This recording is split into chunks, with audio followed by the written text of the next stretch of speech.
In April 1970, 3 astronauts left Earth on what was supposed to be NASA's third mission to land on the Moon. They were experienced. The spacecraft was tested. The world had already seen humans walk on the lunar surface. To many people watching from home, Apollo 13 felt almost routine. But more than 200,000 miles from Earth, something inside the spacecraft exploded. In seconds, the moon landing was canceled. The mission became a fight for survival. And for the next 4 days, NASA had one objective: bring them home alive.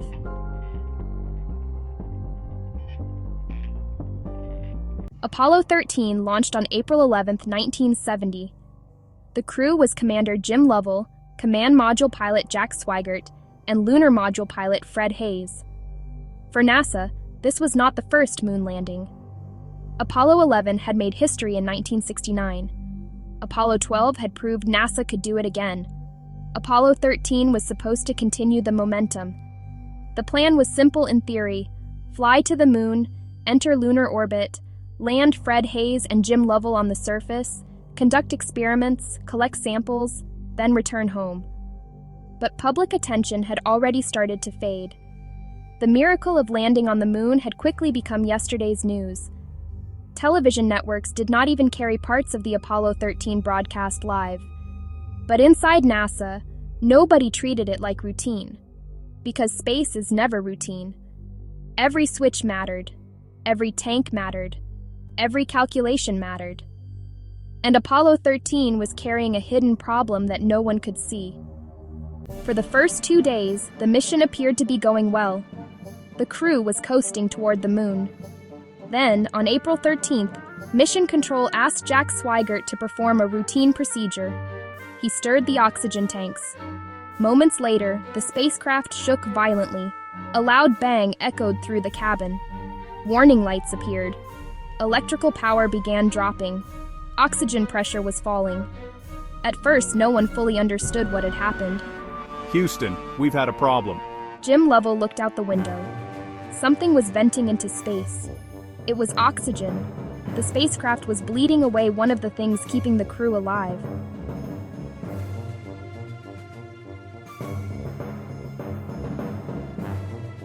The explosion had crippled the service module. The command module, the spacecraft designed to bring the astronauts home, was losing power. The moon landing was gone. Now the question was much darker. Could Apollo 13 survive long enough to reach Earth? Inside Mission Control, the atmosphere changed instantly. This was no longer a lunar landing mission. It was a rescue mission. NASA had a damaged spacecraft in deep space, 3 men on board, limited power, limited water, limited oxygen, and no way to send help. There was no rescue rocket, no second spacecraft, no emergency landing site. Apollo 13 had to save itself using only what was already on board. The command module was running out of usable power, so NASA made a decision that had never been planned for this kind of emergency. They would shut down the command module, and the astronauts would move into the lunar module. The lunar module was designed to carry 2 men down to the moon and back for a short period of time. Now it would have to keep 3 men alive for days. It became a lifeboat. The lunar module, named Aquarius, was never meant to do this. It had limited supplies, limited battery power, limited water, and limited room. The astronauts shut down everything they could. The spacecraft grew cold. Condensation formed on the walls. The crew conserved water so aggressively that they became dehydrated. Fred Haise developed a fever and later suffered from a urinary tract infection. Sleep was difficult. Comfort was impossible. And every hour, the math had to be checked again. The crew had enough oxygen to breathe, but breathing created another danger: carbon dioxide. The astronauts had filters to remove carbon dioxide from the air. But the square filters from the command module did not fit the round openings in the lunar module system. It was a simple problem with terrifying consequences. They had air, but they might not be able to keep breathing it.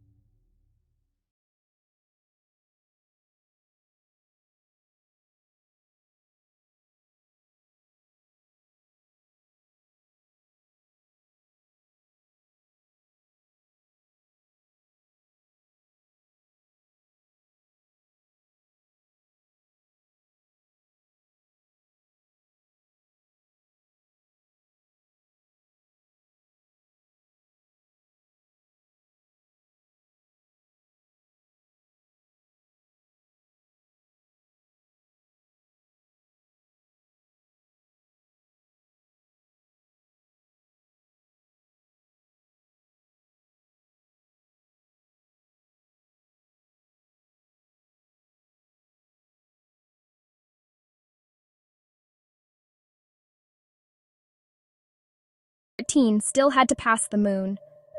The crew came closer to the lunar surface than almost anyone in human history, but they were not landing. For Jim Lovell and Fred Haise, this was the dream slipping away in silence. The moon filled the windows. The landing site was down there, the place they had trained for, the place they were supposed to walk. But Apollo 13 could not stop. It used the moon's gravity like a slingshot, curving around the far side and heading back toward Earth. For a short time, the crew passed behind the moon and lost radio contact with Earth. They were completely alone. No voices from mission control. No live connection to home. Just 3 men inside a damaged spacecraft, farther from Earth than any humans had ever been. And getting home was not automatic. Apollo 13 had to hit a narrow re-entry corridor around Earth. Too shallow, and the spacecraft could skip off the atmosphere. Too steep, and it could burn up. The explosion had changed the spacecraft's path, so the crew had to perform course corrections. But the normal navigation systems were limited. Power had to be saved. The crew had to use the Earth itself as a visual reference. Jim Lovell manually aligned the spacecraft while the engines fired. The burn had to be accurate, not close, accurate. Every second mattered, every degree mattered. And inside the freezing spacecraft, exhausted and dehydrated, the crew had to execute the maneuver perfectly. As Apollo 13 neared Earth, the crew faced one final major challenge. They had to power the command module back up. This was the only part of the spacecraft that could survive re-entry, but it had been shut down for days. The normal startup procedure used too much power. NASA had to invent a new sequence from the ground, a startup checklist that would bring the command module back to life without draining the batteries before re-entry. Engineers worked through the problem under extreme pressure. The crew followed the new procedure step by step, switch by switch, system by system. Slowly, the command module came back, but no one knew what damage the explosion had done to the heat shield. If the heat shield had been cracked, burned, or weakened, the crew would not survive re-entry, and there was no way to inspect it. Before re-entry, the crew separated from the damaged service module. For the first time, they could see the destruction. One whole side had been blown open. The explosion had been worse than many imagined. Then the crew separated from the lunar module Aquarius. The lifeboat that had kept them alive was released. All that remained was the command module. As Apollo 13 entered Earth's atmosphere, superheated plasma surrounded the spacecraft. Radio contact was lost. This blackout was expected. But Apollo 13's blackout lasted longer than normal. In mission control, people waited. 3 minutes. 4 minutes. Still nothing. The room was silent. After everything NASA had solved, after every calculation, every improvised fix, every sleepless hour, the mission now came down to this. Would anyone answer? Then the signal returned. Apollo 13 was alive. The parachutes opened. The command module descended into the Pacific Ocean. On April 17, 1970, Jim Lovell, Jack Swigert, and Fred Haise splashed down safely. Mission control erupted. Families cried. The world exhaled. Apollo 13 had failed to land on the moon. But it had achieved something just as powerful. It proved what people could do under impossible pressure. It proved that preparation mattered. Teamwork mattered. Calm mattered. And sometimes survival depends on thousands of small decisions made correctly, one after another, when failure is not an option. Apollo 13 became known as NASA's successful failure. A failed moon landing, a successful rescue, and one of the greatest survival stories in human history. Because the mission that almost became a funeral became something else instead. A reminder that even when everything breaks, people can still find a way home.